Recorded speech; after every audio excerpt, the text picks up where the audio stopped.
साष्टांग नमन हे माझे गौरी पुत्रा विनायका.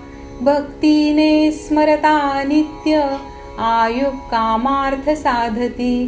प्रथम नाव वक्रतुंड दुसरे एकदंत ते. तिसरे कृष्ण पिंगाक्ष चौथे गजवक्र ते. पाचवे श्री लंबोदर सहावे विकट नाव ते.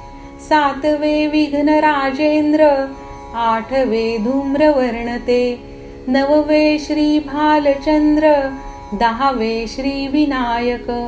अकरावे गणपती बारावे श्री गजानन. देवनावे अशी 12 तीन संध्या म्हणे नर. विघ्न भीती नसे त्याला प्रभो तू सर्व सिद्धी दे. विद्यार्थ्याला मिळे विद्या धना